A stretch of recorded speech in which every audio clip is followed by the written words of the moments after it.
Well, I'm with the Director of Public Health and also the Chief Minister because today there's a big launch of this new wellbeing campaign.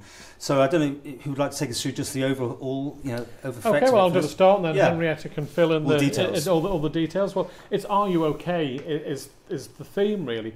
We've come through the first phase, the beginning of COVID-19. It's going to be with us for a while, Paul, so it's not going to go away in the next couple of months. But we've done really well as an island, but I think our anxiety levels with the vast majority of people will be exceptionally high compared with pre-COVID. And normally when we've got a problem, we don't tend to share the problems. If I say to you, how are you doing, Paul? You'll say, oh, I'm fine, or I'm fair to middling, when really there's something major going on in your mind. And we just need to learn to talk to our friends about the problems that we're experiencing, and there are certain actions that we can do to reduce our stress levels. Now, we could well be stressed about, is our job safe? Have we got money coming in to pay the bills? Is our loved one going to get COVID? Are we going to get COVID? Could somebody that we love die? These are things that are 90+% of the population will be experiencing these concerns. And when I'm out and about speaking to people, it's amazing the number of people that come up to me and say, I'm really stressed.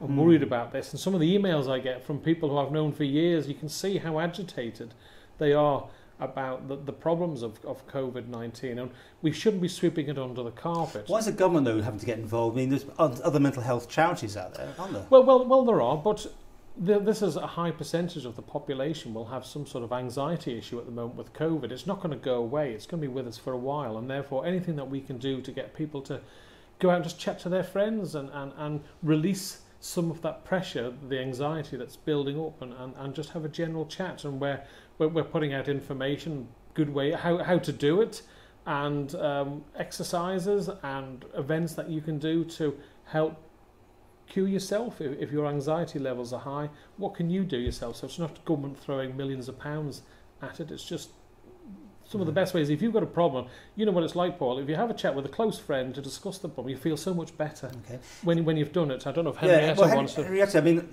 the Isle of Man has got a suicide rate which is not anything to be proud of. That it's higher possibly than it should be. It's exactly similar to England. Oh, is it? Yeah. But males, it seems to be still male-dominated. Yes, and again, our patterns are absolutely similar to England.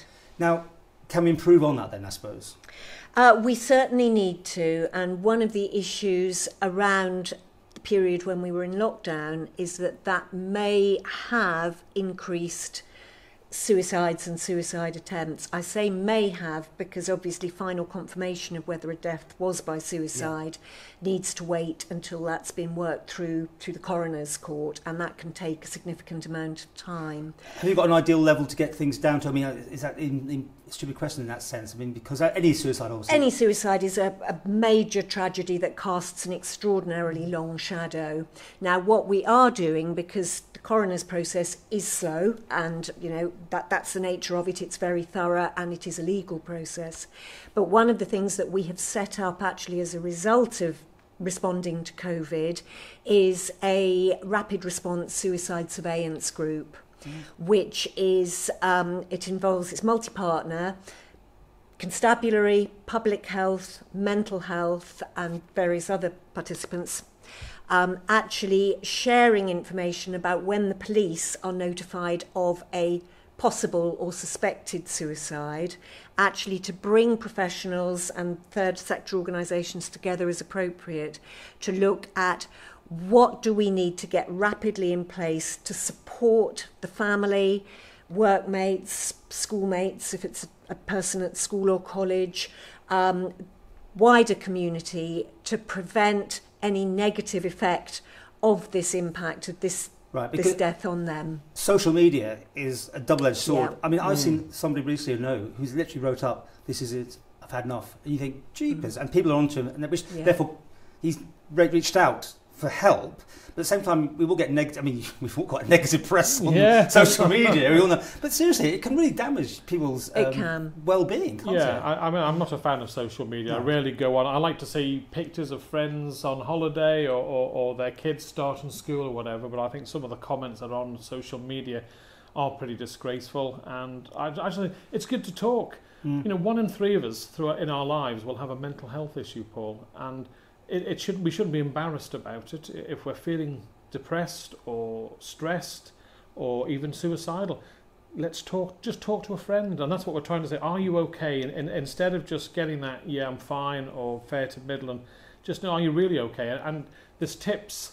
If you go online, it takes you to a site which advises you how to sort of ease into a situation with a friend, and just checking with it on a neighbour. These are simple things which can stop a breakdown happening in someone's mental health and make you feel better. And it's got to be good for you. There's ideas on exercise and just getting out and about. So. But even in full lockdown, we still were getting out, on your advice to get that exercise, which was really important, right? Because your four walls can drive people nuts. And we've got this thing that people who maybe not getting on quite so well even before this, being stuck together for so long, has really added the extra tension.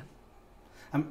Should it be a government thing in the sense that you go to your site and then do you refer people to the third sector, or do you handle this whole thing yourself? What are you suggesting on your site? The site is really around the two pillars of help yourself, help each other.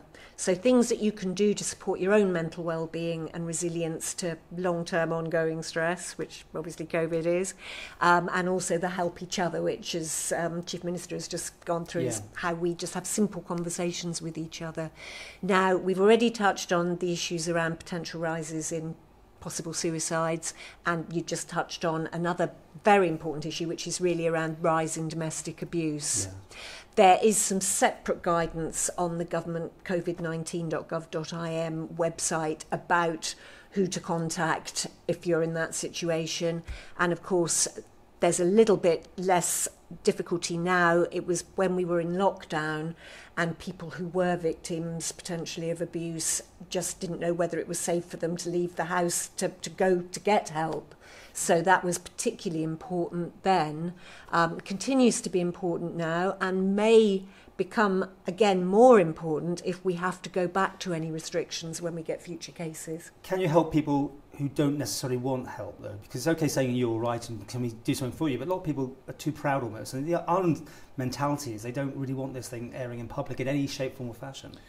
Well, having a discreet chat with a friend who you can trust is key. If you go on the link, it will give you advice on how to maybe just gently ease your way into seeing that they're okay, and offering to go and do the shopping for someone that you're concerned about is a way of just, instead of just going straight in, are you okay, what's your mental health like, sort of ease yourself in when you're in a conversation with people and building up that trust and relationship to then ask, are you okay? Because if someone's living on their own, they've got no one to talk to, they've not been able to get out for a while, and they retreat inside that shell. So this is, the Are You OK campaign isn't going to cure all, but if it helps a number of people, because there's such a high percentage of us that are stressed at this moment in time, and if we can just help the general public, if you have a major problem, then the Are You OK might not be the answer for you. Still go through through your doctor to a medical professional to help you.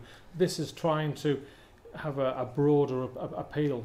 And finally, we're in the summer as such, is this, middle of winter when it's January, February, are things harder for people to eat by that very nature of things, or does that take account of the sad or the thing? Yes, I think, short days, long nights, perhaps seeing less people, that takes a toll on in its own way on mental health. Okay, go to the website and take it from there. And as I said, the third sector is still there and they're doing their thing. So it's more resources and more help. Exactly. Yeah, to me, it's just common sense. Talking to a friend when you've got a problem. It's just because such a high percentage of our population will have anxiety levels well above their normal level because of COVID-19, we've just felt it was logical to launch this Are You OK? To try and help the general public.